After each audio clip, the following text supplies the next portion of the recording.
আসসালামু আলাইকুম। আজকে দেখাবো অটোক্যাড থেকে কিভাবে সহজেই প্রিন্ট করবেন এবং পিডিএফ করবেন।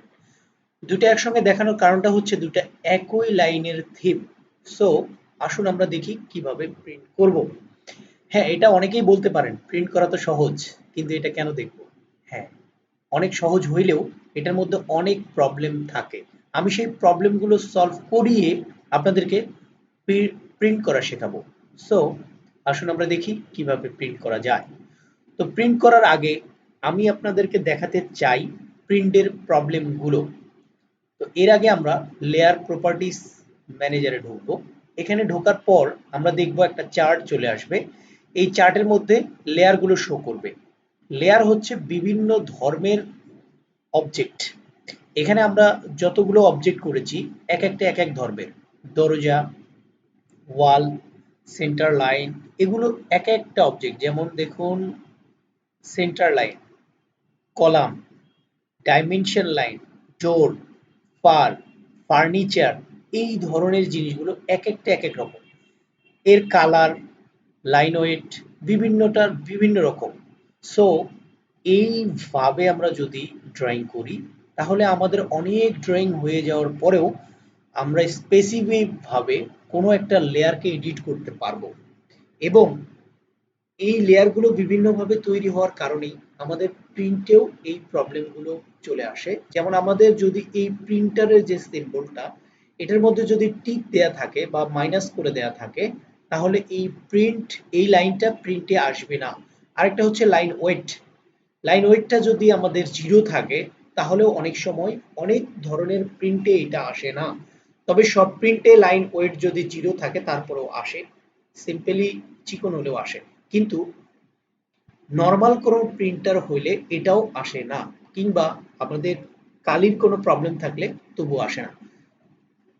আরেকটা মেইন প্রবলেম হচ্ছে কালার কম্বিনেশন। এই কালারটা যদি আমরা কালার একটা বক্সে ক্লিক করে দেখি, এই কালার বক্সে ক্লিক করার পরে আমাদের যে বক্সটা শো করলো, এখানে অনেক ধরনের কালার আছে। এর মধ্যে আমাদের আমরা যে পেজগুলোতে প্রিন্ট করে থাকি এগুলো সচরাচর সাদা হয়ে থাকে। অন্য কালার হলে সেটা অন্য বিষয়, কিন্তু আমাদের পেজগুলো অনেক সময় সাদাই হয়, মানে বেসিক্যালি সাদা হয়। এইখানে আমাদের এই যে বক্সটা, কালার বক্স, এটার মধ্যে আছে লাল, হলুদ, বিভিন্ন ধরনের কালার। এর মধ্যে সাদাও আছে। এই সাদা ইউজ করলে কি হবে, আর নিচের যে কালার বক্স, এইটার সাদাটা ইউজ করলে কি হবে, এটা দুইটার ধর্ম দুই রকম। আমরা যদি এই সাদাটা ইউজ করি তাহলে সাদা পেজে এটা অটোমেটিক কালো কালার চলে আসবে। কিন্তু আমরা যদি এই সাদাটা ইউজ করি, এই সাদা কালারটা, তাহলে আমাদের সাদা পেজে সাদাই আসবে, তখন আর আমরা দেখতে পাবো না।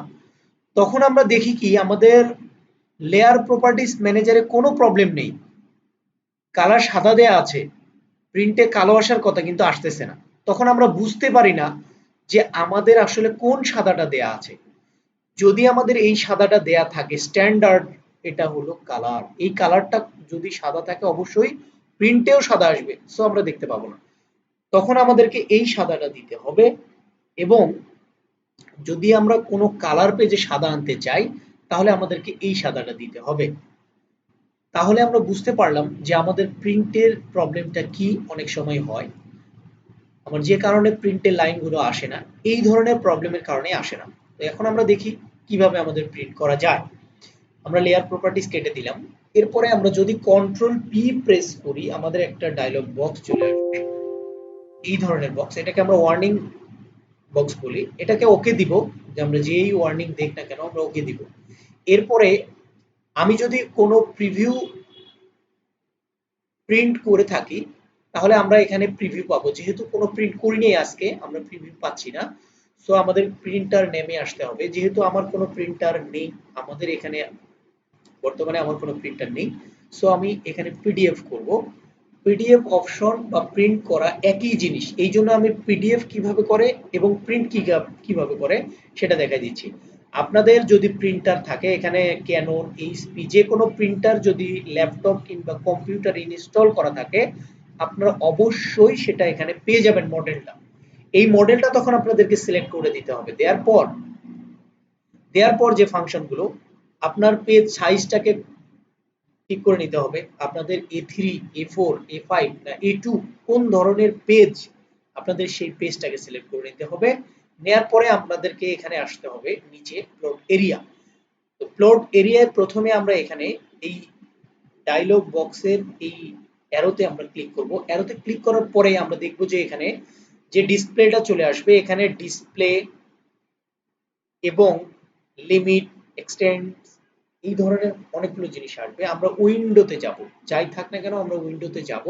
উইন্ডো যাওয়ার পর আমরা কমেন্ট বার চিন্তা করব। এই কমেন্ট বারে আমাদেরকে কি বলছে, বলছে ফার্স্ট কর্নার নেওয়ার জন্য। তো আমরা যে পেজটাকে প্রিন্ট করব সেটার একটা যে কোনো একটা ফার্স্ট কর্নার নিব। আমাদের উপরের কর্নার গুলো ফার্স্ট হতে পারে, নিচের কর্নার গুলো ফার্স্ট হতে পারে।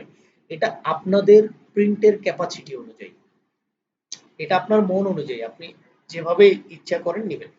আমরা উপর থেকে নিলাম, নেয়ার পরে এইভাবে ক্লিক করলাম, করার পরে আমি এই এরিয়াটাকে নিয়ে ফেলেছি। এরপরে আমি প্রিভিউ দেখবো আমার কি হয়। এটা অনেকে পরে দেখে, যাদের জানা থাকে সবকিছু পরে দেখে, কিন্তু যারা নতুন হন তারা অবশ্যই এই প্রিভিউ প্লটটা দেখবেন। এরপরে আমরা স্কেপ করব। ইএসসি মাউসের সর্ব উপরে বাম কর্নারে ইএসসি একটা বাটন আছে, আমরা এটাকে প্রেস করব, অথবা আমরা এক্সিট করব, রাইট বাটন ক্লিক করে এক্সিট করব। অনেকের এটা আসতে চায় না, তখন আপনারা রাইট বাটন ক্লিক করে এক্সিট করে দিবেন। এরপরে আপনারা আবার এই রাইট সাইডের যে অপশনগুলো আমরা এটা দেখি, এটা হচ্ছে একটা পেজ আপনি কালার প্রিন্ট করবেন কিংবা সাদা কালো করবেন, এইটা অপশনগুলো সেখানে। তো আপনারা যদি কালার করতে চান তাহলে নান করে দিবেন, যদি ব্ল্যাক করতে চান গ্রে স্কেল আর মনোক্রোম এই দুটার মধ্যে দিয়ে হয়, অন্যান্যগুলো অন্যান্য রকম। তবে গ্রে স্কেল দিলে এটাতেও অনেকটা প্রবলেম আসে, অনেকগুলো পেজ আসে একটু কালো কালার হইলেও সেটা কালারটাকে একটা নর্মাল কালার চলে আসে। এই জন্য মনোক্রোম দেওয়া সব থেকে বেস্ট। সাদা কালোর মধ্যে মনোক্রোম সব থেকে বেস্ট, এটা সব কিছুকে ব্ল্যাক অ্যান্ড হোয়াইট করে দেয়। আপনারা মনোক্রোম দিতে পারেন, অথবা যদি কালার প্রিন্ট করেন নাম দিতে পারেন। সো এরপরে আমরা চলে আসবো, এগুলো অ্যাজ ইট ইজ থাকবে, এগুলোতে এখনই কিছু করার দরকার নেই, নর্মাল প্রিন্টের জন্য এগুলোর কোনো দরকার নেই। এরপরে আমরা চলে আসবো হচ্ছে ড্রয়িং ওরিয়েন্টেশন। ড্রয়িং ওরিয়েন্টেশনে আমরা আমাদের পেজটা যদি ল্যান্ডস্কেপে হয়, অর্থাৎ বামে এবং ডানে যদি লম্বা হয়, তাহলে অবশ্যই আমাদের ল্যান্ডস্কেপে টিক দিতে হবে। অর যদি আমাদের উপরে নিচে বড় হয় অবশ্যই রোটেট দিতে হবে। উপরে নিচে যদি লম্বা হয়, তো আমাদের এই পেজটা উপরে নিচে লম্বা, সো আমরা রোটেট দিলাম। দেওয়ার পরে আমরা ওকে করে দিব, আমাদের আর কোনো কাজ নেই, ওকে করে দিলাম। এরপরে যেহেতু আমি এটা পিডিএফ করতেছি, আমার এটা লোকেশন চাচ্ছে, সো আমি ডেস্কটপে সেভ করব। এখানে ফাইল নেম দিব, ফাইল নেম আমি 1 2 3 4 5 6 7 8 অথবা অন্য কোনো নামে দিতে পারি, এটা আপনাদের পছন্দের, দিয়ে সেভ করে দিবেন। এরপরে প্রিন্ট হয়ে গেল। থ্যাংক ইউ এভরিওয়ান, আমার ভিডিওটাও দেখার জন্য সকলকে ধন্যবাদ।